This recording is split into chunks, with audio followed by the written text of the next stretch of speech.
To how versus way. Have you guys ever thought of those terms? How versus way. My name is Lisa Urbanski, and welcome to The Advisor. I am co-host of the show. Joining me is someone who has a podcast on our channel, and she is a word wizard. So, in this conversation today, we are welcoming back Laura Burkey, and she's going to unpack the question, how will I? How it often stalls us. Well, what's a way invites flow. I'm so excited to chat with her today. Before we get started, I want to say thank you to Spreaker and iHeartRadio for your sponsorship, and to our listeners and our fans. Thank you so much for tuning in. Before you leave today, please do not forget to like and subscribe. Hi, Laura. Hey, how you doing, Lisa? Oh, I'm so good. And just so everyone knows, you and I had a little conversation before we hit record, and we found out some things about each other. So you're a Gemini hmm in the astrology world.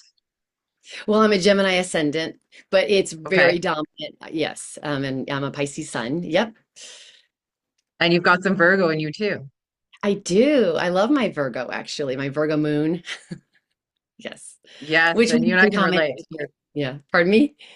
You and I can relate on the Virgo because Yeah, that'd be my sun. Yes, my sun yeah, is in yeah, Virgo. yeah.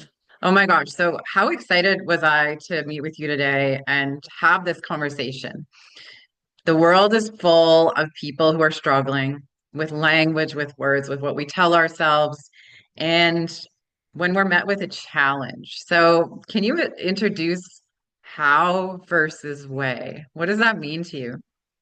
How versus way. So this really, I kind of want to do a little history or origin of like how I became aware of it's it's a good idea to pay attention to the word you're using. So certainly in my own life, and because I was raised in the self-development when that started, kind of in the 80s is when self-development really started. And that's when we could walk into a building with two floors and so many books in there, especially the self-development section would be books about how to. Here's how to, what is it when people upgrade their house? What do they call that? I'm going to remodel, like remodel or whatever, Right. or how to start a business or how to do yoga. So a lot of how to. So I was really entrained in this mindset of, oh, how? I've got to go find the how.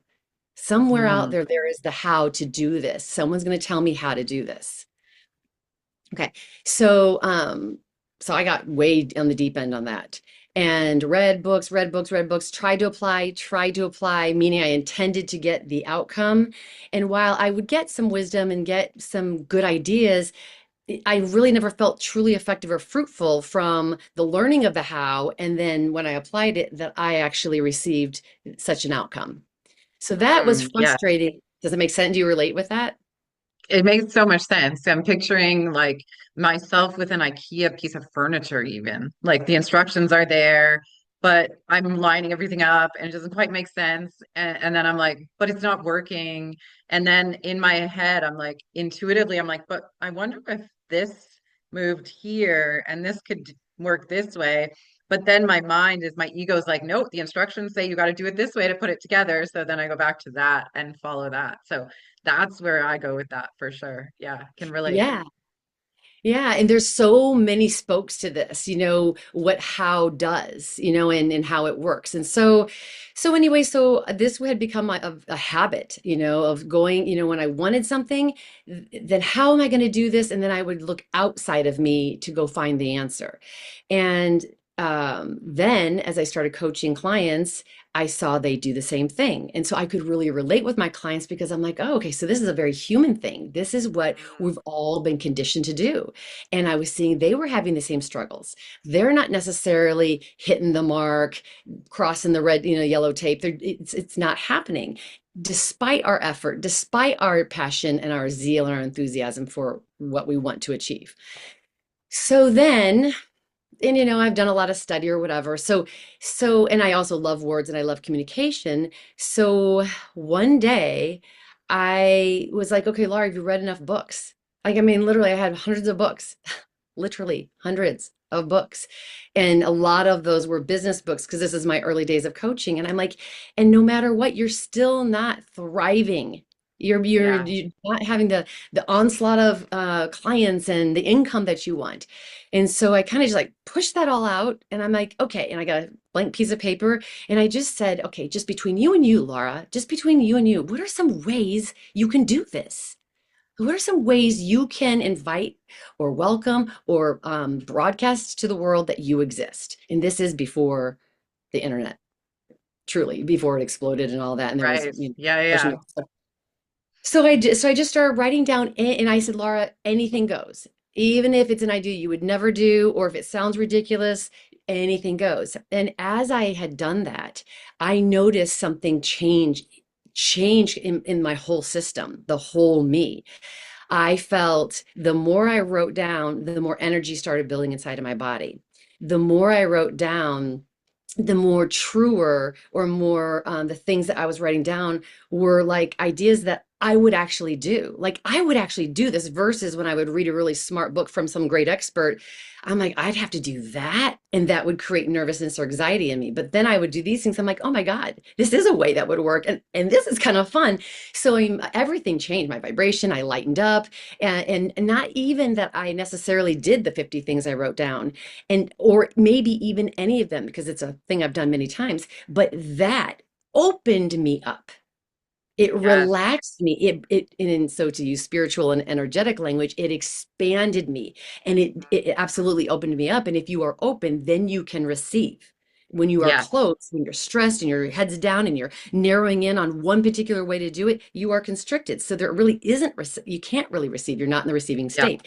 So that right there is the origin of how I saw, gosh, just the slightest little adjustment. Instead of saying, how am I going to get more clients? I would say, what are some ways I can get more clients? Totally different, Laura. Totally different thoughts now, because one thought breeds the next thought breeds the next thought. That's how our Yes. thinking works. And so, and then what you think triggers how you feel. So now I've got great thoughts. I'm feeling fantastic. And it is our feelings and our emotions that dictate the actions and behaviors that we take. And so here I was now looking bolder, more courageous, more confident, more certain. So that was really an early instance and experience of me really seeing it happen like, oh my gosh, one word did all this. I love that. I love that because I know a lot of the audience can relate to this. Society bleeds into us that we go study, we put our head in the books, we're given an outline when we sign up for a course of these are your reading materials, this is what you have to study, this is what you have to learn. And so even when I was like in my personal development stage of learning, I had just like you, I had so many books, every single book on self-help. I could write the next damn book on self-help. But then one day I'm like, God, I know all of this stuff. Why do I still feel stuck? And I realized that it was until I started implementing those tools into my own life. That's the only way I could start living that way. So it's a matter of taking the knowledge, turning it into stuff that I could use on my own and then implementing it. And what you're talking about is feeling like Laura, doing what Laura wanted to do, needed to do, writing out your plan, how you were going to, the way you were going to do it, excuse me, sounds like alignment to me. It's like suddenly you were in alignment. Is that, am I interpreting this correctly? Well, surely. I mean, yes, you are, but even if it feels like you are, then you are, right? But Yeah, so you're kind of showing a really good distinction also or an important thing to say about it. So there is we read the books and here's how, right? And yeah, so then what I'm offering is that so you read them, so did I, and then but I'm not necessarily taking it to the streets. I've got it yeah, all here. So I collected all the data, but I haven't really done anything with it. And that right there, I call integration. When you go to a workshop, when you read a book, yeah, listen to a podcast, and again, and I focus on words. So it's like, don't just be a data collector. If you're only collecting the data and which we all naturally do, which means, oh yeah, I hear them. Okay, I'm comprehending. It's the difference between I comprehend what Laura and Lisa are talking about and words and how and way. Oh, I'm totally with what they're saying. But then you get out of the car or you turn it off and go do whatever you're doing, and then you don't necessarily apply this powerful little shift of starting to use the word way instead of how, then you didn't integrate the information. So all you Yes. did was store it up here in the card catalog or the roll, whatever. And Yeah. so in the actual doing it, and the actual doing it then is how you integrate it. Like, let me practice that. Let me give that a try. And that Yeah. is very personal. That is very personal, actually. So I do want to say this because I think it's important. All the books that have been written, thank you, thank you, thank you for the people who wrote those. This is with no shade and not putting down that books are not important and they're not great and you shouldn't listen to them. But I started reading differently and listening to different. I mean, so from there, I mean, I listen to podcasts, I listen to, or I read books, and when I read something and I think, okay, this is how they are suggesting it, how they did it, the way they think, here's how you should do this. I simply do. I feel for, well, what is a way that I could do it, that I can just take this as inspiration. So now when I read and I listen to anything, I'm thinking I'm going to be inspired by this. I'm not going to be directed by this. I'm not going to be told, here's your marching orders, because that has never worked for me. And I know. And some people it does work for. And this is why it's very personal. So that's a way I even read books now.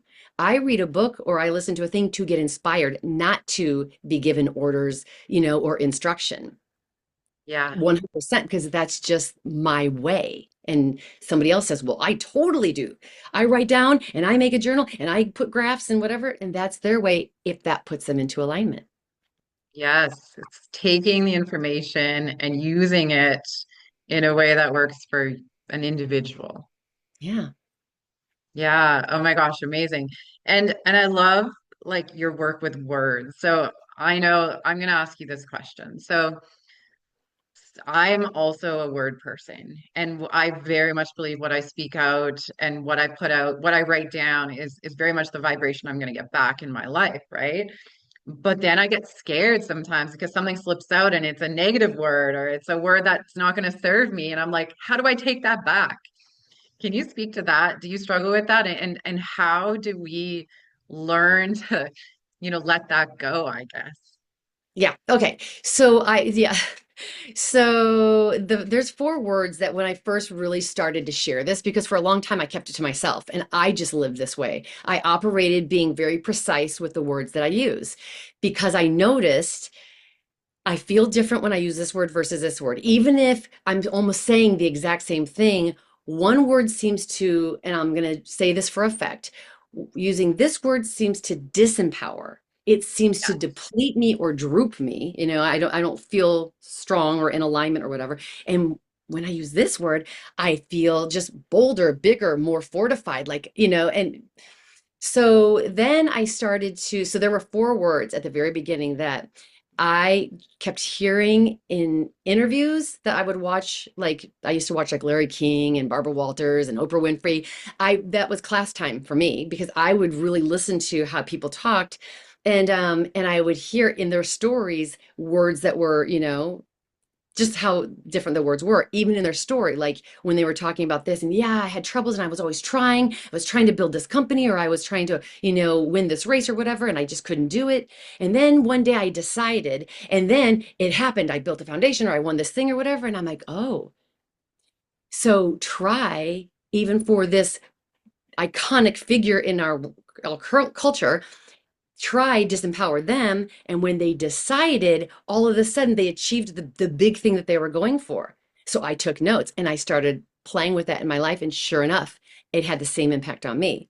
So I believe the words that I have curated, they are true for everybody because there is a vibrational frequency, because the words are so old. They had words that were created in the dictionary. There was an intention in the creation of that word. And so even if people, because we do this with language, we start to kind of change meaning over time, what something means, Yes. Yes. And like for even with form. slang, like the kids these days are using all these words. I don't even know what they're speaking about, but it's Yeah. like, okay, well, that means this to me? Yeah. So those words though, the vibrational intention never changed. We've just changed them. And that's why Try simply means to, if somebody tries, it means to intend to do. Intending to do isn't actually doing. Mm, It means attempt. That's what try actually means. It's just to attempt. But if you're like, well, I don't want to attempt to lose 20 pounds, I actually want to lose the 20 pounds, then do not use the word try. And this is a word that people use like blinking. They don't even hear they use it. right. And so here's an example now to answer your question. So the four words, I have to just say it this way. The four words that I started telling all my clients when I came out of the closet about this is the words hard, try, problem, and easy. Hard, try, how, and problem. And then I Okay. have the replacement word that I give them. But then after they learn this and they're like, oh my gosh, Laura, thank you. That's so amazing. Then a month later, a year later, 5 years later, and if I'm talking to them again, and then they'll say, oh, I know, but it was really hard. And they'll go, because they know they're talking to me, and Yes. they think, and I'm like, you can use the word, it's just going to disempower you. So it's not, you can't use these words. But when I do, if I ever, and I'm so conditioned, so I rarely use hard, how, problem, or try. But so what's a word like, so can you tell me what is a word that you, or something that you say that you're like, ew, I wish I could take that back? Bad. Pardon me? So bad. So if I'm going through a challenging time, Hmm. I never like to say I had a bad day. Hmm. But if I find myself, if I say it accidentally, I'm like, oh my God, no, it wasn't bad. It was, and then I try and take it back. Okay, good, good, good. And so for you, what you're thinking, I'm assuming, is that if I put that out there, now I have put that energy out Yes. into the ether, into my field, and I really don't want that energy in my pristine, highly, High heightened vibration. Yeah. high I, vibration, I right? think, can you explain to the audience what you mean by words have a vibration or an energy so Well, they understand more what we're talking about? yeah, okay, so the word itself, like, I mean, if you wrote the word on paper itself, um, yeah, I would imagine perhaps would be a vibrational quality to it, but really the vibration I'm speaking of that words have is the meaning we attach or the way that we used it. It affects our vibration, our vibrational field. Right. So when you say bad, and oh, I don't want to have bad, that word Yeah. for you, because it matters to you. So that word, well, one, it's going to have a vibrational effect on you, but there is that rice experiment, right? Have you know about the 2 cups of rice? Have you ever seen this or heard about this? No, Oh explain it my to gosh. us. You can easily search this on the, internet. But if you were, after our interview here, go get 2 glasses out of your cabinet, put just uncooked white rice in those, and then say put one, we'll put them right next to each other. And then if you were to get a word like bad and tape it to one of the glasses, and then on the Yeah. other glass, tape the word good, the white rice that has good on it will remain in its form, and the rice that has the word bad labeled on it will start to disintegrate. It'll start to show mold and turn dark, like brown or black. And it's Right. been proven over and over. You can do it yourself just to prove it, or you can even speak to the rice. On the one glass, you can be like, "You're beautiful, I love you, you're amazing," and then the other glass, you can say, "You're terrible, you're bad, and I don't like you," and it will. So that is quantum science, right? So that I Ooh, can't. that reminds me of the plant. I saw one about plants. Mhm. There was a university teaching, or no, it was a high school teaching students about bullying, and they made them talk basically shitty to a plant and talk really nice to another plant. And the Mhm. one that got all the positive affirmations was thriving, and the Yeah. plant that got all the shame and all of that, it literally died. And that was absolutely proof that Yeah. words have a vibration and meaning. Yeah. And I think personally, just living this out, that a big part of why it does that is because the meaning we attach, the moment you attach a meaning, like, and this, here's a real common thing. Snakes are bad or cats are bad. People who like, not a lot of people have that, but some people are afraid of cats and don't like them, or they're afraid of dogs. So if you, in your mind, construct a thought, and all thought triggers emotions and feelings that is in your body. That's where emotions and feelings are. That is your vibrational field. And that is what you broadcast, and then it's in the field even around you. So if you say cats are bad or this day was bad, then you, a pretty big, energetic field, is just broadcasting that because you said Yes. it. Now you put it out there, and if you believe it, it's just going to kind of like the ripple effect that you spoke of earlier, or concentric circles. It's just going to keep flowing out, and so you've distorted the energy that's in the field, and it's going to the top, to the subject. So it'll go to the cat. So every time I went to my friend's house who had a cat, that cat didn't like me because I was Right. broadcasting back, and it matched that energy in a way. So that's all, well, yes, documented. Go read about it. Quantum science, quantum field, all that kind of stuff would teach you that stuff. But to how do you correct it? How do you take it back? Here's how I do it. So if I say a word, and I'm going to use yours, if I were to say, "Oh my God, this was a really bad day," or "This was a terrible day," or "I hated this day," if I were to say something like that, and then I caught myself, like, "Oh my God, Laura, you just put that out there," I'd say, "Okay, hold on, let me come back here." I would even just kind of like come back. That would work for me to language this way. Let me say that differently. This was a different day. This was this was just a different kind of day than I thought it was going to be. Like that's what I would do, is use a word that was neutral, or wow, I learned a lot in this day. I learned a lot of things, and I'm grateful. So all you have to do is overlay it. That's all you have to do. You don't have to condemn it. You don't have to destroy the word bad. You just kind of like, wait, come back here. Almost like a kid, like if you send your little child to school, out the front door, and they're going to walk to the bus, and you're like, oh, wait a Right. minute, come back. Let me put a little jacket on you. Let me just, Yep. make it better. You probably need this jacket later. So simple, simple. And I really believe in the primacy recency effect. Like, so, we mostly remember the first thing and then the last thing and not the stuff in the middle. So in that case, you say bad, but then if you're like, oh, let me just say good, then the most recent energy code or vibration is the one that's going to be left. Yeah. Oh my gosh. So I want to go back to the how to find a way, how versus way. Why does that hold so much more power than the how?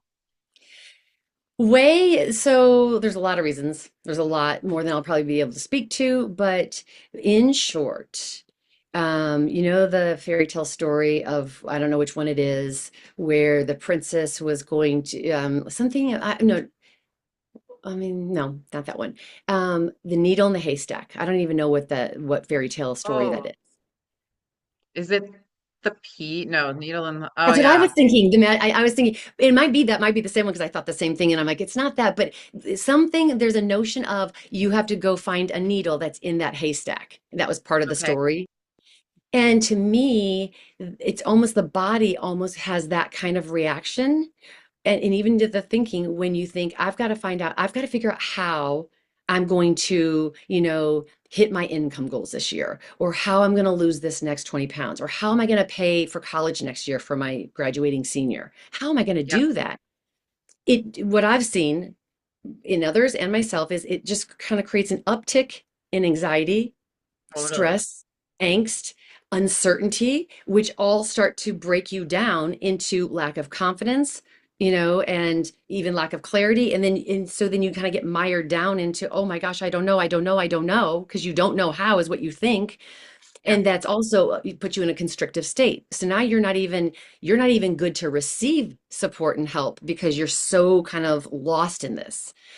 So, so the difference is, if when you say way, one, it gives you many options. And we live in a universe. First of all, we live in an abundant universe. Here's an example of the abundance this universe offers. There are many ways to pay for college, to find funding for college. There are many ways you can lose weight and get healthy. Many ways, many, many, many ways.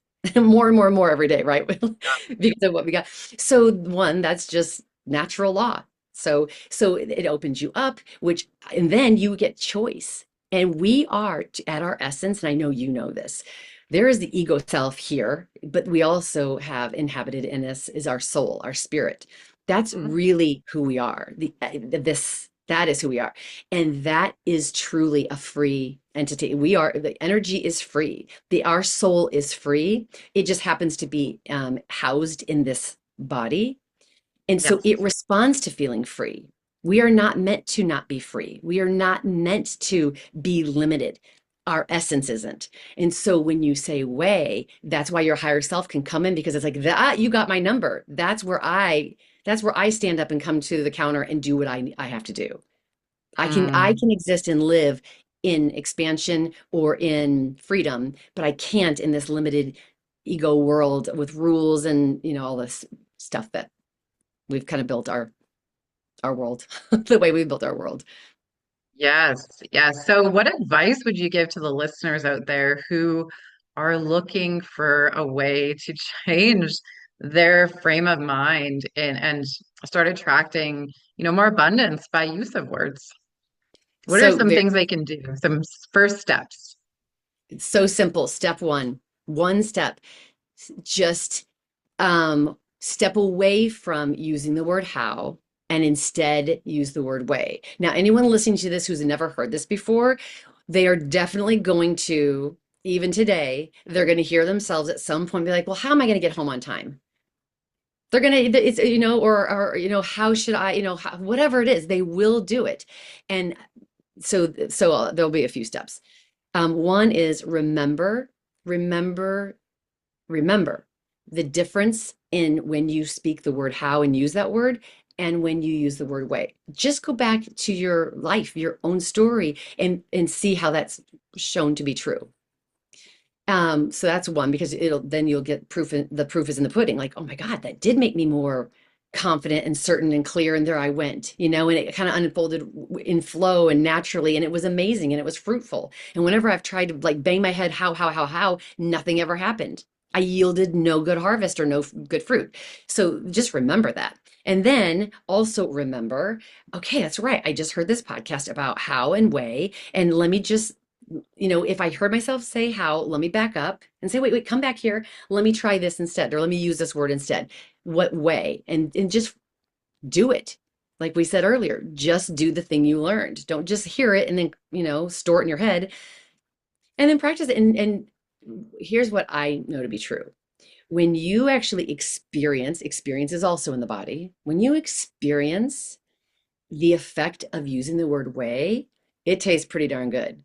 It's pretty like this is awesome. I love how I feel. I love the energy. I love the flow. I love how I'm showing up. I'm loving that I'm getting results. That's that's hard to forget. You will remember that. And so your own results will perpetuate or impulse you to keep using the word and remembering use the word way. And if you use the word how, you're not in trouble. The world's not going to fall apart. You're not going to reverse and back, fall down the mountain. You just have to, just remember. Okay, that's right. Use the word way. I love that. I love that. Would you tell the audience where they could explore your offers and see more of what you do? So I can be found at lauraburkeycoaching.com, and there's different, introduction of who I am and different things that I offer.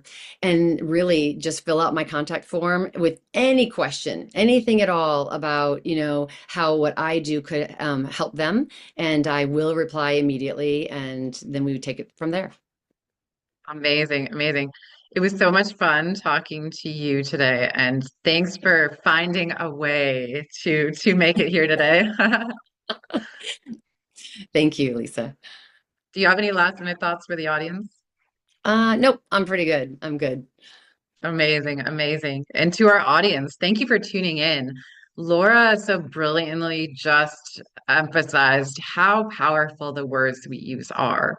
So I'm going to speak for both of us saying we challenge you to change the words that you're using. Let your words empower you.